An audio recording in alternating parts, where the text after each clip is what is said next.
বন্ধুরা, কোনো দেশ কি তার সার্বভৌমত্বের ওপর আঘাতকে সহ্য করতে পারে? কোনো দেশ কি তার আন্তর্জাতিক সীমান্তকে প্রকাশ্যে দিবালোকে উপড়ে ফেলা থেকে দেখে চুপ করে বসে থাকতে পারে? উত্তর হলো একদমই না। আর কথা যখন নতুন ভারতের সাথে হয়, তখন এই দুঃসাহসকারীদের তাদের ঘরে ঢুকে জবাব দিতে খুব ভালো করে জানা আছে ভারতের। উত্তর 24 পরগনা সংলগ্ন ভারত আর বাংলাদেশ সীমান্তে লাগাতার যা ঘটছে তা পুরো বিশ্বের কৌশলগত বিশ্লেষকদের চমকে দিয়েছে।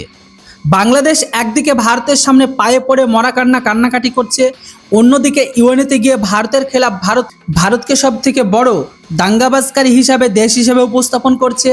অন্যদিকে আবার তাদের দেশের উপদ্রবকারী আর সীমান্ত পারের কট্টরপন্থীরা মিলে 36 কিলোমিটার দীর্ঘ ও অত্যাধুনিক কাঁটাতারের বেড়া পুরোপুরি উপড়ে ফেলার চেষ্টা করছে। সাথে সাথে ভারতের বিএসএফকে ওপেন চ্যালেঞ্জ জানাচ্ছে যুদ্ধের জন্য। যদিও বাংলাদেশ ভেবেছিল ভারত কূটনৈতিক আলোচনার টেবিলে হাত গুটিয়ে বসে থাকবে, কিন্তু দিল্লির সাউথ ব্লক থেকে যে নির্দেশ জারি হয়েছে তা সীমান্তর ওপরে বসে থাকা আকাদের বা মাস্টারমাইন্ডের কপালে কালঘাম বের করে দিয়েছে। আসলে 21শে জুন বাংলাদেশের সংসদে এমন কি ঘটেছিল যা এই পুরো হাঙ্গামাকে আরও উস্কে দিচ্ছে?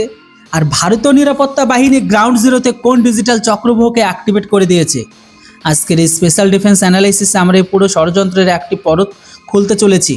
তাই ভিডিওটিকে শেষ পর্যন্ত দেখবেন, কারণ আজ আপনি ভারতীয় সেনার বিএসএফের সেই আসল শক্তির আন্দাজ পেতে চলেছেন, যা দেখে শত্রু থরথর করে কাঁপছে। তবে ভিডিওটিতে এগিয়ে যাওয়ার আগে ভিডিওটিকে মাস্ট লাইক করুন আর চ্যানেলটিকে সাবস্ক্রাইব করে নিন, আর কমেন্ট করে আপনার নাম আর শহরের নাম মাস্ট লিখুন, যাতে আমরাও তো জানতে পারি আমাদের ভিডিওটি কতদূর পৌঁছাচ্ছে, আপনারা কোথা থেকে দেখছেন। তো চলুন বন্ধুরা, এবার ভিডিওটি শুরু করা যাক। তো বন্ধুরা, কৌশলগত দৃষ্টিকোণ থেকে দেখলে উত্তর 24 পরগনার এই কোর সেক্টর সবসময় অত্যন্ত সংবেদনশীল জায়গা ছিল, কিন্তু এবার যা ঘটেছে তা কোনো হঠাৎ ঘটে যাওয়া স্থানীয় ক্ষোভ ছিল না। এটি ছিল একটি সুপরিকল্পিত, ওয়েল প্ল্যান্ড আর ভারী যন্ত্রপাতির সাহায্যে করা আন্তর্জাতিক ষড়যন্ত্র। এই 36 কিলোমিটার অংশ অনুপ্রবেশকারী আর চোরাচালানকারীদের জন্য সবসময় একটি সফট টার্গেট ছিল, কারণ ওখানকার ভৌগোলিক পরিস্থিতি অত্যন্ত জটিল। ওখানে ঘন জঙ্গলের পাশাপাশি জলাভূমি রয়েছে, আর এর ফায়দা তোলার জন্য মধ্যরাতে অন্ধকারে আর সেখানকার সীমান্ত পারের সেই সমস্ত উগ্রবাদী মানুষগুলো একটি বিশাল ভিড় করে লোহার মজবুত কাঁটাতার আর স্টিলের খুঁটিগুলোকে কাটার আর ভারী মেশিন দিয়ে কাটা আর উপড়ানো শুরু করে। যেমনই সীমান্তরক্ষী বাহিনী আমাদের বিএসএফ পেট্রোলিং ইউনিট এই ভাঙচুরের খবর পায়, ফ্রন্টলাইন চৌকিগুলোতে সঙ্গে সঙ্গে হাই অ্যালার্ট বেজে ওঠে। ভারতের বিএসএফ ওই সময় নষ্ট না করে মোর্চা সামলান। যখন ওপাশ থেকে ভারী পাথর বৃষ্টি আর ইটপাটকেল ছোড়া হয় ভারতের বিএসএফের ওপর, তখন ভারতীয় কমান্ডাররা কঠোর মনোভাব নিয়ে পুরো এলাকাটিকে একটি কমব্যাট জোন মানে যুদ্ধক্ষেত্রে পরিণত করেন। অতিরিক্ত সেনাদলকে সেখানে ডিপ্লয় করে অগ্রবর্তী ফ্রন্টে মোতায়েন করে। আর সংঘাত কেবল দুটি পক্ষের মধ্যে হাতাহাতি পর্যন্ত ছিল না, বরং এটি সরাসরি ভারতের নিরাপত্তা চক্রব্যূহকে দেয় একটি খোলা চ্যালেঞ্জ, যা আমাদের সাহসী ক্যাপ্টেনরা তাদের বুদ্ধিমত্তা বীরত্ব দিয়ে ব্যর্থ করে দিয়েছে। এখন প্রশ্ন ওঠে, হঠাৎ এই তোলপাড় কেন হলো? তার জড়িয়ে রয়েছে ঠিক কদিন আগে অর্থাৎ 21শে জুন বাংলাদেশের সংসদে ঘটে যাওয়া সেই দিনটির স্টেটমেন্টকে নিয়ে। কেননা একটি মস্ত বড় কূটনৈতিক ওলটপালটের সাথে আসলে বাংলাদেশের পররাষ্ট্রমন্ত্রী খলিলুর রহমান তার সংসদের টেবিলে দাঁড়িয়ে একটি অত্যন্ত ঐতিহাসিক বক্তব্য রেখেছিল। তিনি দেশ ও বিশ্বের সামনে এটি স্পষ্টভাবে স্বীকার করেন যে তাদের কিছু সীমান্ত সংলগ্ন আর উপাদানকারী আচরণ ভারতের সাথে একদমই ভালো নয়, যার ফলে দুই দেশের দ্বিপাক্ষিক সম্পর্কের মধ্যে তিক্ততা আসছে লাগাতার। সংসদের ভেতরে নিজের গুরুত্বপূর্ণ কূটনীতিক ভুল স্বীকার করে তিনি রীতিমতো আশ্বাস দিয়েছিলেন যে ভবিষ্যতে এমন কৌশলগত ভুল আর কখনো পুনরাবৃত্তি করা হবে না, আর সীমান্ত ব্যবস্থাপনা নিয়ে একটি নতুন শান্তিপূর্ণ রোডম্যাপ তৈরি করা হবে। কিন্তু পররাষ্ট্রমন্ত্রীর এই শান্তিপূর্ণ কূটনৈতিক মনোভাব ওখানকার কিছু উগ্রবাদী মানুষ আর ভারত বিরোধী মানুষের খুব খারাপ লেগেছে। তাদের পেটে ব্যথা এই কারণে হতে শুরু করেছে, যদি নতুন দিল্লি ঢাকার মধ্যে সম্পর্ক আবার উন্নত হয়ে যায়, ঠিক হয়ে যায়, তাহলে সীমান্ত পারের অবৈধ সিন্ডিকেট পুরোপুরি বন্ধ হয়ে যাবে। তবে এই অসামাজিক উপাদানগুলো রাজনৈতিক আর অর্থনৈতিক দানাপানি চিরতরে বন্ধ হয়ে যাবে। ভারতের তরফ থেকে সব কিছু ঠিক করে নিলে তারা আর ভারতের সাথে অশান্তি বা যুদ্ধ করতে পারবে না। এই সিন্ডিকেট প্রতি বছর কোটি কোটি টাকার অবৈধ চোরাচালান আর অনুপ্রবেশের মাধ্যমে বেঁচে থাকে। আর কূটনৈতিক সংস্কারের অর্থ ছিল এই পুরো কালো সাম্রাজ্যের অবসান। কেননা গোয়েন্দা তথ্যের কথা ধরলে এই পুরো সীমান্ত হাঙ্গামা উস্কে দেওয়ার পেছনে ওখানকার জামাতে ইসলামী পার্টির শীর্ষ নেতাদের সবচেয়ে বড় হাত সামনে আসছে। এটি এমন এক তেতো সত্য যা লুকিয়ে রাখা যায় না, কারণ এই পুরো রাজনৈতিক দলটির অস্তিত্ব এবং পুরো রাজনৈতিকটাই কেবলমাত্র ভারত বিরোধী এজেন্ডার ওপর টিকে রয়েছে। বাংলাদেশে একটা প্রবাদ বাক্য আছে, যে যত বেশি ভারত বিরোধিতাকারী হবে সে তত বড় নেতা, আর সে নাকি সেই দেশের তত বড় দেশপ্রেমিক হবে। হ্যাঁ, ওই ব্যাপারটা আলাদা, যারা অধিকাংশ মানুষ ভারতের পণ্যের ওপর জীবনবাহিকা নির্বাহ করে বা বেঁচে থাকে।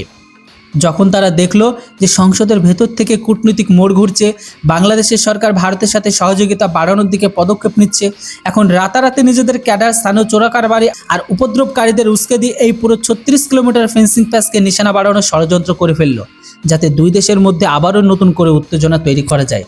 কিন্তু এই সমস্ত উগ্র ইসলামিক কট্টরপন্থীরা ভুলে গেছে আজকের ভারত নিজের জাতীয় নিরাপত্তা এবং সীমান্ত পারের মর্যাদার জন্য কোনো রাজনৈতিক দর কষাকষি বা বাহ্যিক চাপের মুখোমুখি হয় না। যেমনই এই লাইভ স্যাটেলাইট ছবি আর গ্রাউন্ড রিপোর্ট দিল্লির কৌশলগত কমান্ড সেন্টারে পৌঁছে যায় না, তখনই স্বরাষ্ট্র মন্ত্রণালয়ের একটি অত্যন্ত জরুরি আর গোপনীয় হাই লেভেলের পর্যায়ে বৈঠককে ডাকা হয়। কেননা আমাদের স্বরাষ্ট্রমন্ত্রী অমিত শাহ কোনো রকম দেরি না করে সীমান্ত রক্ষার বাহিনী বিএসএফ মহানির্দেশকে সরাসরি স্পষ্ট নির্দেশ করে জারি করে দেন যে দিল্লি থেকে জারি হওয়া এই ম্যান্ডেট একেবারে পরিষ্কার ছিল। স্বরাষ্ট্র মন্ত্রণালয়ের তরফ থেকে বলা হয় যে পরিস্থিতি মোকাবেলা করার জন্য কোনো ধরনের কূটনৈতিক শিষ্টাচার বা আনুষ্ঠানিক আলোচনার অপেক্ষা যেন না করা হয়। সীমান্ত রক্ষা বাহিনীকে খোলা ছাড় দেওয়া হলো যেন তারা নিজের সার্বভৌমত্ব রক্ষার জন্য মাঠ পর্যায়ের প্রতিটি প্রয়োজনীয় আর কঠোর পদক্ষেপ নিক। এই আদেশ পাওয়ার সাথে সাথে সীমান্তরক্ষী বাহিনী বিশেষ কুইক রিয়াকশন টিম পুরো 36 কিলোমিটার ক্ষতিগ্রস্ত এলাকার নিজেদের লোহার বেড়াজারে আবারও নতুন করে মুড়ে ফেলে। যেখানে একদিকে উপদ্রবকারীরা ভাবছিল এই হাঙ্গামার পর ভারত ভয় পেয়ে যাবে বা ফেন্সিংয়ের কাজ বন্ধ করে দেবে, এমনকি তারা এটাও ভেবেছিল দলবদ্ধভাবে ভারতের বিএসএফের উপর আক্রমণ করে তারা হয়তো কোনো বড় জয়কে হাসিল করবে। কিন্তু সেখানে ভারতীয় কমান্ডাররা ঠিক এর বিপরীত অ্যাকশন প্ল্যান কার্যকর করেন। কম্ব্যাট ইঞ্জিনিয়ারদের বিশাল দলকে বুলেট প্রুফ সাজোয়া গাড়ি আর অবৈধ নিরাপত্তা বেস্টনের মধ্যে সরাসরি গ্রাউন্ড জিরোতে নামানো হয়। ভারতের বিএসএফ জওয়ানরা কেবল সেই ক্ষতিগ্রস্ত অংশের নতুন অস্থির নিরাপত্তা চৌকি স্থাপন করেনি, বরং 24 ঘন্টা ভারী নাইট পেট্রোলিং দ্বিগুণ করে দিয়েছে। থার্মাল ইমেজিং থেকে শুরু করে আধুনিক ড্রোনের সাহায্যে পুরো এলাকার আকাশপথে নজরদারি পুঙ্খানুপুঙ্খভাবে করা হচ্ছে, যাতে সীমান্ত পার থেকে হওয়া কোনো সন্দেহভাজন কার্যকলাপ, সামান্যতম মানুষের নড়াচড়া চোখের পলকে যেন ট্র্যাক করা যায়। আর এই সব কিছুকে দেখে ওই পারের ইসলাম প্রোডাক্ট গ্রহণকারী উগ্রবাদী জনতার তাদের মনোবল পুরোপুরি ভেঙে যায়। তারা খুব ভালো করে বুঝে গেছে এটি আর সেই পুরনো ভারত নয় যে তাদেরকে উস্কালে তারা সরাসরি বা তাদের সাথে যুদ্ধ বা তারা ভয় পেয়ে পিছিয়ে যাবে। তবে এটা ভারতের একটা স্পষ্ট বার্তা, তোমরা যদি আমাদেরকে নাড়ো তাহলে আমরা কিন্তু তোমাদেরকে ছেড়ে কথা বলবো না। এটিই নতুন ভারত, যদি নিজের সীমান্তে শান্তি চায় তবে তার নিজের শর্তে পুনরুদ্ধার করতেও জানে। শত্রু ভেবেছিল ফেন্সিং ভেঙে তারা ভারতকে ব্যাকফুটে ঠেলে দেবে, কিন্তু হচ্ছে সর্বদা উল্টো। তো বন্ধুরা, উত্তর 24 পরগনার এই হাইটেক কূটনৈতিক দাবার চালে স্বরাষ্ট্র মন্ত্রকের এই চাণক্যনীতির জবাব আর আমাদের সীমান্তে মতো নিরাপত্তা বাহিনীর এই অবিচল মনোভাব নিয়ে আপনার কি ভাবনা? আমাদের একটাই প্রশ্ন, আর কতদিন আমাদের সেনাবাহিনী মানে বিএসএফ জওয়ানরা ধৈর্যের পরীক্ষা দেবে? কেননা সব কিছুর তো একটা লিমিটেশন থাকে। এই সমস্ত বাংলাদেশের উগ্রবাদী, ইসলাম প্রোডাক্ট গ্রহণকারী উগ্রবাদী সন্ত্রাসীদের এদের উপর কি সরাসরি অ্যাকশন নেওয়া উচিত নয়? কেননা এখনো পর্যন্ত আমরা যতগুলো ভিডিও ফুটেজ দেখেছি অন দ্য গ্রাউন্ড থেকে, সমস্ত জায়গায় দেখেছি বিজেপি তাদেরকে ঢাল করে, তাদেরকে সামনে রেখে তারা বড় বড় কথা বলে। কিন্তু আমার মনে হয় এরা যেভাবে ভারতের বিএসএফকে উস্কাচ্ছে, এখন সময় এসেছে মুখের কথা নয় আর ওই সেফ প্রোটেকশন নয়, এখন সরাসরি তাদের উপর গুলি মেরে তাদেরকে ওই পারে পাঠিয়ে দেওয়া। আপনার কি মনে হয় যে ভারতের কোনো বাহ্যিক চাপ বা প্ররোচনায় না আসে নিজের আন্তর্জাতিক সীমান্তে চলায় আধুনিক ফেন্সিং বা ডিজিটাল ডিফেন্স ইনফ্রাস্ট্রাকচারের প্রজেক্টকে এইভাবে যুদ্ধকালীন তৎপরতা এগিয়ে নিয়ে দ্রুত শেষ করা উচিত? আপনার মূল্যবান এবং জাতীয় গৌরবে ভরা মতামত নিচে কমেন্ট বক্সে সগর্বে অবশ্যই নথিভুক্ত করুন। আপনি যদি আমাদের বীর জওয়ানদের সর্বোচ্চ উৎসর্গ, তাদের অক্লান্ত সংগ্রাম আর ভারত মাতার অখণ্ড সার্বভৌমত্বকে পুরো মন থেকে সমর্থন করেন, তবে কমেন্ট বক্সে জয় হিন্দ অবশ্যই লিখবেন। Thanks for watching. জয় হিন্দ, বন্দে মাতরম।